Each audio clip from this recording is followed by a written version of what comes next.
Between August and November 1888, the Whitechapel area of London had been the site of 5 grisly murders.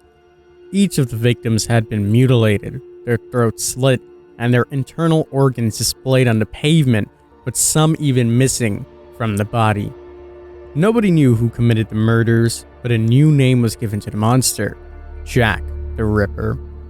All that is known is after the last murder, the killer vanished with no trace from Scotland Yard to follow. Some people have speculated that he fled to Australia, while others believe he remained in London as a butcher. But the truth remains, no one knows where the Ripper really is now.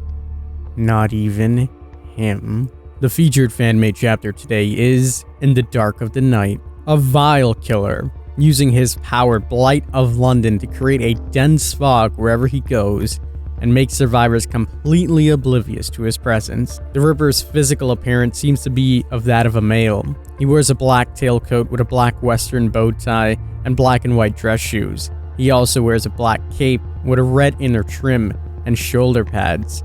His face is covered by a dingy gray cloth wrapped around his head and a white expressionless mask. On his head is a gray top hat with a long, tattered, red ribbon wrapped around it. The killer's power is as followed: Blight of London. The fog helped him in his crimes, concealing him from his prey.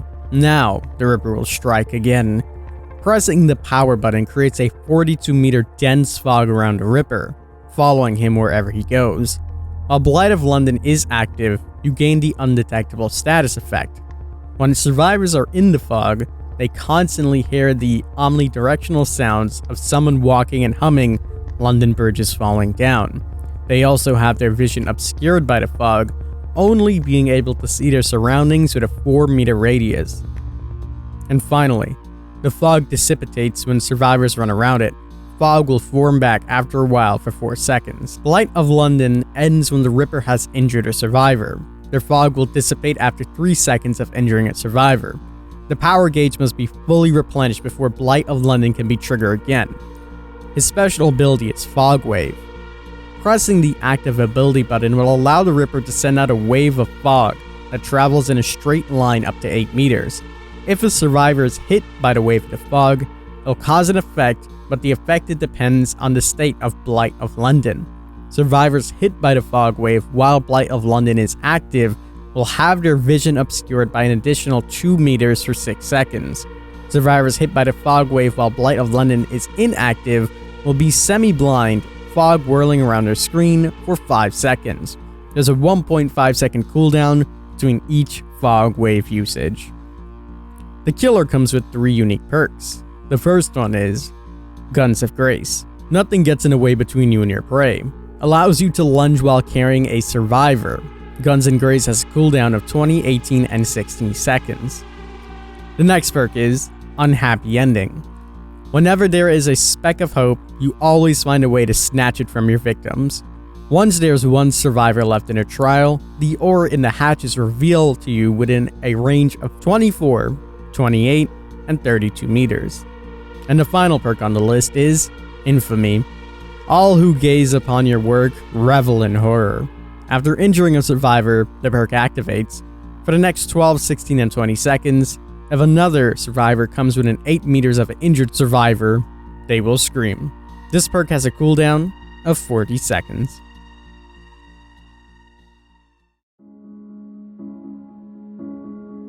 It wasn't easy in the US for her. Born to Egyptian immigrants, Kyla Abdullah struggled through life. Her family was scarce on money due to the low pay from her father's job and her mother's products not selling well.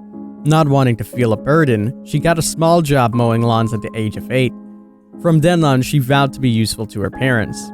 Throughout the years, Kyla worked many side jobs to help her family while juggling her school life.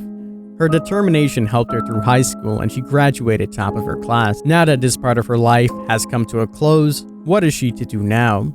Her many jobs were able to help her parents get out of poverty, but she still felt that she could do more, not just for them, but for others. So after 5 long years, she got her master's degrees in nursing. Soon after, she became married and had 2 beautiful children. Her hardworking nature had paid off in the end, and she felt that she could finally breathe. But Faith had other plans. Her husband, who worked as a construction worker, lost his life when the support beams in the current project weren't checked correctly. Tragedy didn't stop there. The hospital Kyla worked at burned down by arson, injuring many and killed a few. She tried desperately to find another position elsewhere, but not a single hospital, nursery, or clinic was hiring. She sat at home, her head buried in her hands as she wept. She didn't know what she was going to do. There was only one place that was hiring, a brothel that wasn't too far from her. She thought about it and she found it quite distasteful. She thought of her children and realized it would be the only way she could support them. She called up to schedule an interview, went in the next day, and received a position. For 6 months she worked there, doing things she wouldn't normally do. She hated every bit of it, but kept reminding herself, "You're doing it for them." During one visit, she snuck away from a rather unpleasant client while he was in the bathroom and walked a few blocks before she felt safe. She lit a cigarette and reminisced about her life, from valedictorian to head nurse to a woman of the night. How she has fallen. She walked back to the brothel to retrieve her things, but the door was locked. She tried the back door in the alley, but it was locked as well. Already in a bitter mood, she began banging on the door, yelling for someone to unlock it. Suddenly, a thick fog rolled in and she heard the sound of footsteps approaching. She called out to who was there, but received no response. She strained her eyes to see in the fog and saw the silhouette of a man.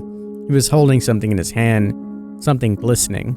It took her a few seconds to realize what it was, and she ran down the alleyway. As she ran, she knocked whatever was around to gain distance from the man. She turned the corner and met a dead end.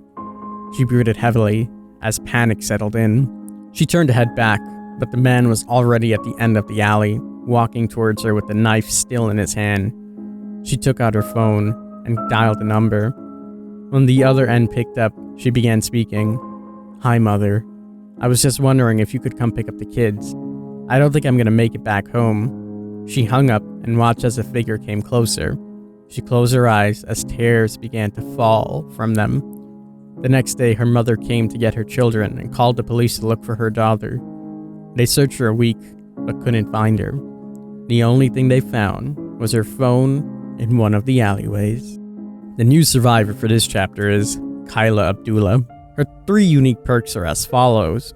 What a tease. Pressing the active ability button while standing still will create a noise notification where you currently are at. After the notification, your scratch marks and aura are hidden for 8 seconds. The next perk on the list is Loving Aura. Injured survivors within 8, 10, and 12 meters of you will not leave blood trails. And the final perk is I'm right here. After your generator is completed, your aura will be revealed to the other survivors for 6, 8, and 10 seconds. The map for this chapter is the London streets in the Whitechapel district.